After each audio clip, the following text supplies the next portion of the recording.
नमस्कार, मैं हरि। आप देख रहे हैं डिजिटल न्यूज झारखंड। तो चलिए जानते हैं झारखंड की प्रमुख खबरों के बारे में। इससे पहले आपसे छोटी सी निवेदन कि अगर आप चैनल में नए हैं तो चैनल को सब्सक्राइब अवश्य कर ले ताकि झारखंड की सभी ताजा तरीन खबरें सबसे पहले आपको मिल सके। तो चलिए शुरुआत करते हैं आज की पहली और बड़ी खबर से। खारसवां शहीदों के परिजनों को मिलेगी नियुक्ति, सीएम हेमंत सोरेन का बड़ा ऐलान।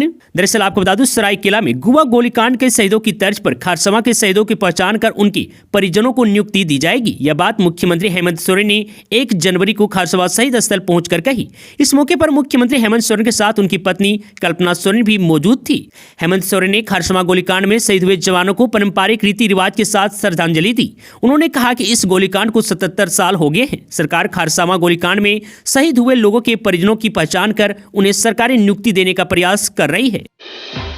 राज्य के 59,000 पारा शिक्षकों की बल्ले बल्ले, नए साल से मिलेगा बढ़ा हुआ मानदेय। दरअसल आपको बता दूं, राज्य के 59,000 पारा शिक्षकों के लिए खुशखबरी है। नए साल में जनवरी से 4% बढ़ा हुआ मानदेय मिलेगा। स्कूली शिक्षा विभाग ने अगले 3 साल आने की 2027 तक के लिए बढ़ोतरी की राशि तय कर दी है। आपको बता दूं कि जनवरी 2025 से 6ठी से 8वीं में पढ़ाने वाले टेट पास पारा शिक्षकों को 25,200 रुपये मिलेंगे, जबकि जनवरी 2025 में वर्ग 1 से 5वीं तक पढ़ाने वाले टेट पास पारा शिक्षकों को 23,530 रुपये मिलेंगे। और वहीं सिर्फ प्रशिक्षित शिक्षकों 6ठी से 8वीं तक को पढ़ाने वाले को 20,384 रुपये मिलेंगे। और वहीं आकलन परीक्षा पास शिक्षकों को 21,788 रुपये दिए जाएंगे, जबकि सिर्फ प्रशिक्षित वर्ग 1 से 5 पारा शिक्षकों को 18,816 रुपये दिए जाएंगे। इसी कैटेगरी में जो आकलन परीक्षा पास की हैं उन्हें 20,112 रुपये मिलेंगे। आपको बता दूं कि पारा शिक्षकों के मासिक मानदेय की गणना आकलन परीक्षा के परिणाम की तिथि 29 सितंबर 2023 के आधार पर की गई है। पीडीएस राशन के लिए नहीं लगानी पड़ेगी लाइन, सरकार कर रही है नई व्यवस्था। दरअसल आपको बता दूं, जन वितरण प्रणाली यानी कि पीडीएस दुकानों में अनाज लेने के लिए लाभुकों को जल्द ही लंबी कतारों से मुक्ति मिलेगी। विशेषकर सुदूरवर्ती क्षेत्रों के लाभुकों को कई समस्याओं से निजात मिल जाएगी। ऐसा इसलिए क्योंकि 25,000 पीडीएस डीलरों के हाथों में जल्द ही 4G electronic point of sale e post machine उपलब्ध होगी। फिलहाल डीलर 2G आधारित ई पोस्ट मशीन से अनाज का वितरण कर रहे हैं। इससे लाभुकों सहित डीलरों को कई तरह की परेशानी झेलनी पड़ रही है। खाद्य सार्वजनिक वितरण एवं उपभोक्ता मामले विभाग जल्द ही इसके लिए टेंडर कराएगा। टेंडर प्रक्रिया क्या होगी, इसके लिए विभाग एक प्रस्ताव तैयार कर उसे कैबिनेट से स्वीकृति कराएगा। टेंडर प्रक्रिया में भाग लेने वाले एजेंसियों को मशीन मेंटेनेंस का सर्विस भी देना होगा। नए साल पर मुख्यमंत्री ने पत्नी संग राज्यपाल संतोष कुमार गंगवार से की मुलाकात। कहा, झारखंड जल्द ही देश के अग्रणी राज्यों में शामिल होगा। दरअसल आपको बता दूं, झारखंड के राज्यपाल संतोष कुमार गंगवार से राजभवन में मुख्यमंत्री हेमंत सोरेन और उनकी धर्मपत्नी एवं गांडे विधायक कल्पना सोरेन ने मुलाकात की। इस अवसर पर उन्होंने राज्यपाल को नववर्ष 2025 की हार्दिक बधाई और शुभकामनाएं दी। राज्यपाल ने भी उन्हें नए साल की शुभकामनाएं दी। मुख्यमंत्री हेमंत सोरेन ने राज्यवासियों को नववर्ष की बधाई देते हुए कहा कि उनके सहयोग से झारखंड जल्द ही देश के अग्रणी राज्यों में शामिल होगा। प्रदेश के विकास के लिए सभी से अपेक्षित सहयोग की आवश्यकता है। पत्नी से विवाद के बाद मोटरसाइकिल के साथ कुएं में कूदा शख्स, बचाने की कोशिश में 4 अन्य की गई जान। दरअसल आपको बता दूं, झारखंड के हजारीबाग जिले में एक व्यक्ति को कुएं से बचाने के प्रयास में 4 लोगों की जान चली गई है। एक पुलिस अधिकारी ने यह जानकारी दी है। आपको बता दूं, पुलिस के मुताबिक घटना जिले के चरही इलाके में हुई है। घटना में 5 लोगों की मौत हुई है। इनमें 4 लोग वह हैं जो व्यक्ति को कुएं से बचाने की कोशिश कर रहे थे। सुंदर करमली 27 वर्ष का अपनी पत्नी रूपा देवी के साथ घरेलू विवाद हुआ था, जिसके बाद करमली ने गुस्से में आकर मोटरसाइकिल सहित कुएं में छलांग लगा दी। बिशनगढ़ के एसडीपीओ बीएन प्रसाद ने बताया कि सुंदर को बचाने के लिए एक एक कर 4 लोग कुएं में उतरे, लेकिन सभी की जान चली गई। सूचना मिलते ही पुलिस मौके पर पहुंची, शवों को बाहर निकाला और पोस्टमार्टम के लिए भेज दिया। मृतकों की पहचान राहुल करमली 26 वर्ष, विनय करमली, पंकज करमली और सूरज भुइयां में हुई है। सुरक्षा के लिए कुएं को ढक दिया गया है और उसके पास जाने पर रोक लगा दी गई है। घटना पूरे इलाके में शोक और चिंता का विषय बनी हुई है। बोलेरो और बाइक में जोरदार टक्कर, 3 युवक की हुई मौत। दरअसल आपको बता दूं, लातेहार में बुधवार को सड़क हादसे में 3 बाइक सवार युवकों की मौत हो गई। घटना मानिका थाना क्षेत्र के NH 39 सड़क के डिग्री कॉलेज के पास हुई। दरअसल आपको बता दूं, लातेहार में बुधवार को सड़क हादसे में 3 बाइक सवार युवकों की मौत हो गई। घटना मानिका थाना क्षेत्र के NH 39 सड़क के डिग्री कॉलेज के पास हुई। हादसा बोलेरो व बाइक के आमने सामने टक्कर होने से हुई है। टक्कर इतनी जोरदार थी कि दोनों गाड़ियां पूरी तरह से क्षतिग्रस्त हो गई है। वहीं एक बाइक सवार का शव बोलेरो के बोनेट पर पड़ा मिला। मृतकों की पहचान बालवीर उराव, अरविंद उराव और प्रेम उराव के रूप में की गई है। सभी युवक मानिका थाना क्षेत्र के डोंकी गांव के रहने वाले थे। आपको बता दो, हादसे के बाद ड्राइवर बोलेरो को छोड़कर मौके पर फरार हो गया है। इधर इधर घटना के बाद बाइक सवार तीनों युवक को एम्बुलेंस के माध्यम से सदर अस्पताल लाया गया, जहां डॉक्टर सुनील भगत ने इलाज किया। और वहीं डॉक्टर ने बताया कि अस्पताल पहुंचने से पहले ही तीनों युवक की मौत हो गई थी। तीनों ने हेलमेट नहीं पहना था, इसलिए उनके सिर में अधिक चोट आई है। शरीर से काफी खून भी बह गया था। झारखंड बिजली विभाग का बड़ा एक्शन, 10,000 बिल बकाया होने पर काट दी जाएगी बिजली कनेक्शन। दरअसल आपको बता दूं, झारखंड बिजली वितरण निगम लिमिटेड क्वालिटी विद्युत आपूर्ति के साथ सभी प्रोजेक्ट को समय पर पूरा करने पर फोकस कर रहा है। जिले के आदित्यपुर विद्युत प्रमंडल कार्यपालक अभियंता अनूप प्रसाद ने बताया कि राजस्व बढ़ोतरी के लिए विद्युत विभाग ने अब तक 138 बकायेदारों की बिजली काट दी है। इसकी राशि कुल 75 लाख रुपये है। दिसंबर माह में अवैध तरीके से बिजली उपयोग करने और चोरी करने वाले उपभोक्ताओं के विरुद्ध छापेमारी अभियान चलाया गया है। इसमें 19 लोगों पर प्राथमिकी दर्ज की गई है। बताया गया है कि 10,000 से अधिक बकाया बिल रखने वाले कुल 863 उपभोक्ताओं को चिन्हित किया गया है। इसमें 400 लोगों की बिजली काट दी जाएगी। कार्यपालक अभियंता अनूप प्रसाद ने बताया कि सरकार द्वारा बिजली बिल माफी योजना के तहत आदित्यपुर प्रमंडल में 10,206 विद्युत उपभोक्ताओं के बकाया बिजली बिल को माफ कर दिया गया है। इसकी कुल राशि 51 लाख रुपए है। दिसंबर माह में 100 राजस्व लक्ष्य निर्धारित करने का निर्देश दिया गया है। बिजली के रखरखाव कार्य ठंड के मौसम में समय से पूरा करने पर फोकस किया गया है। नए साल में झारखंड को मिलेगा 4,000 मेगावाट का सुपर थर्मल पावर प्लांट। दरअसल आपको बता दूं, नए साल 2025 में झारखंड को 4,000 मेगावाट का सुपर थर्मल पावर प्लांट मिलेगा। झारखंड बिजली के क्षेत्र में आत्मनिर्भर हो जाएगा। हालांकि 2024 में ही इस पावर प्लांट को शुरू किया जाना था। राज्य सरकार और एनटीपीसी के साथ हुए समझौते के अनुसार 85% बिजली राज्य सरकार को मिलेगी।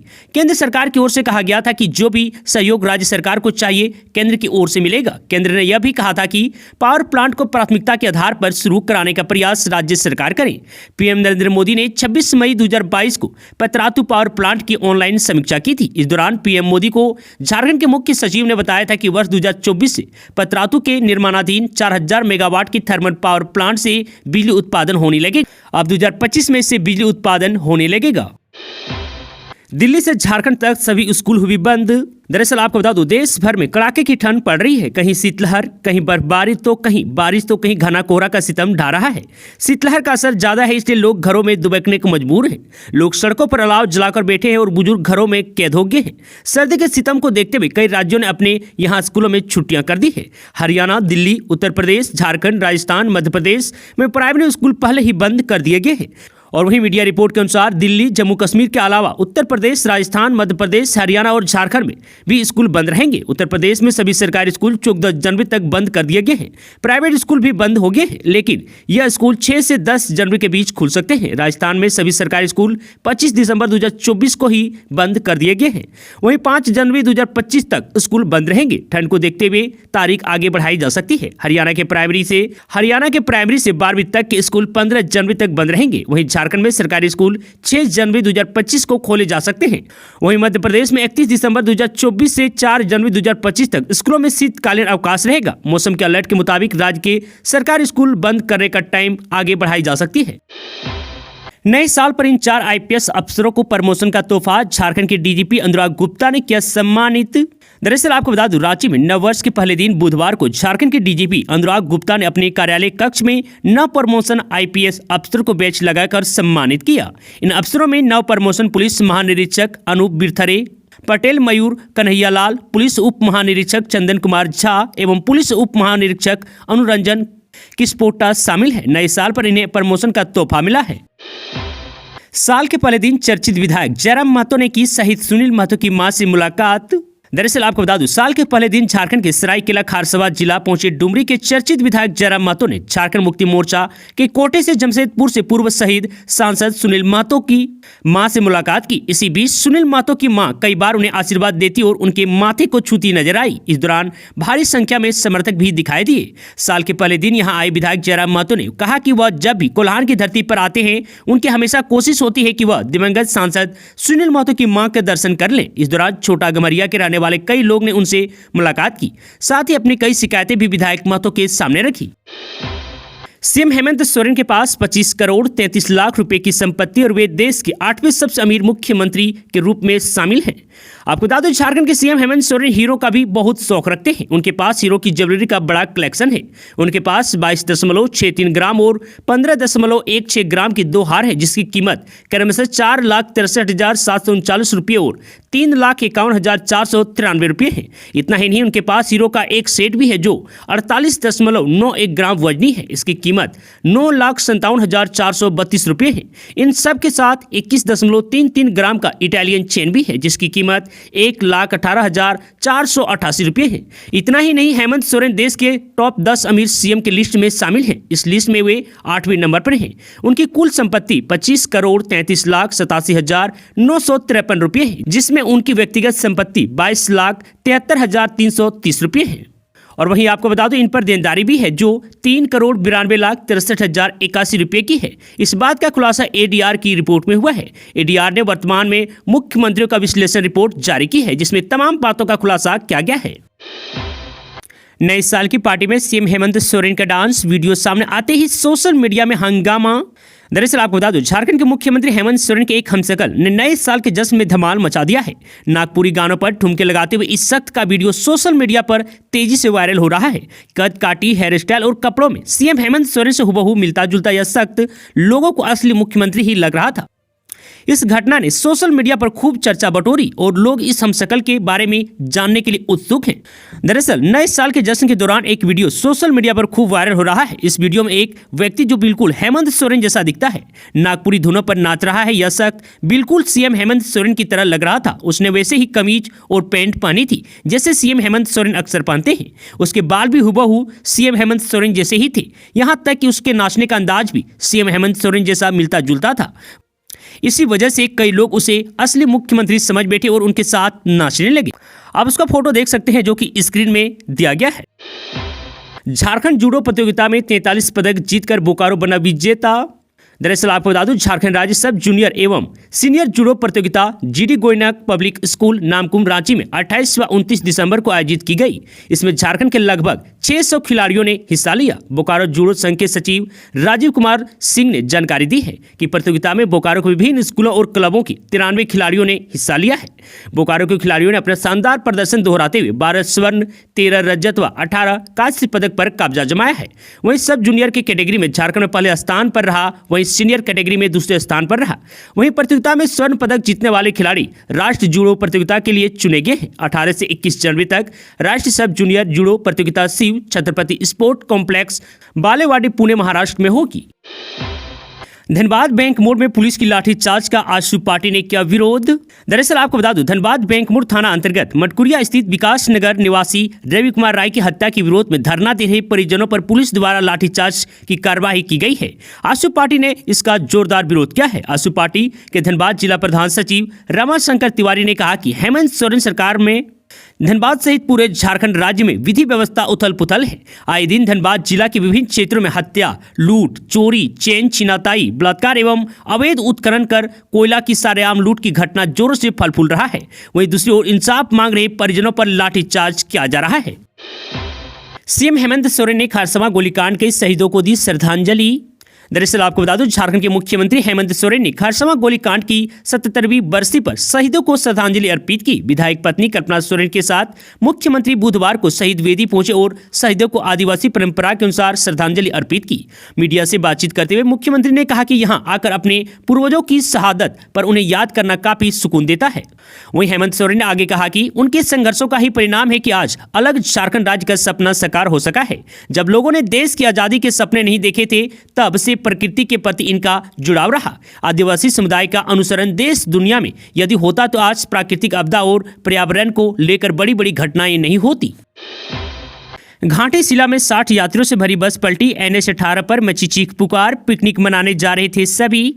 दरअसल आपको बता दूं, पूर्वी सिंहभूम जिले के घाटीशिला थाना क्षेत्र अंतर्गत नेशनल हाईवे 18 पर कासीदा के समीप बुधवार आले सुबह हावड़ा से नेत्राहाट पिकनिक मनाने जा रहे यात्रियों से भरी बस पलट गई। इस बस में कुल 60 यात्री सवार थे। अहले सुबह अचानक 3 बजे अनियंत्रित बस पलटी। फिर वहां चीख पुकार मच गई। लोग मदद के लिए आवाज लगाने लगे। आलम ऐसा था कि बगल से पार हो रहे वाहनों के चालक भी सहम उठे। इधर देर रात हाईवे में पेट्रोलिंग की ड्यूटी में लगे घाटीशिला थाना प्रभारी मधुसूदन डे को खबर मिलते ही वह तुरंत दल बल के साथ घटनास्थल पर पहुंच गए। घटनास्थल से ही लोगों ने 108 एम्बुलेंस के लिए फोन लगवाया, लेकिन एम्बुलेंस के आने में हो रही देरी को देखते हुए घाटीशिला थाना प्रभारी ने स्वयं पुलिस जवानों के संग घायलों को बड़ी मकसद से बस से निकालकर पुलिस वाहन से ही घाटीशिला अनुमंडल अस्पताल पहुंचाया। दुर्घटना के उस समय मानो घायलों की मदद के लिए पुलिस तुरंत ही फरिश्ता बनकर सामने आई। वहीं आपको बता दें कि पश्चिम बंगाल के हावड़ा से 60 लोग एक बस में रांची के नेतरहाट नववर्ष का जश्न मनाने जा रहे थे। इसी क्रम में दुर्घटना हो गई। गनीमत रही कि इतने बड़े हादसे में भी सिर्फ 4 से 5 लोगों को ही चोट लगी है, जिनका घाटीशिला अनुमंडल अस्पताल में इलाज करवाया गया।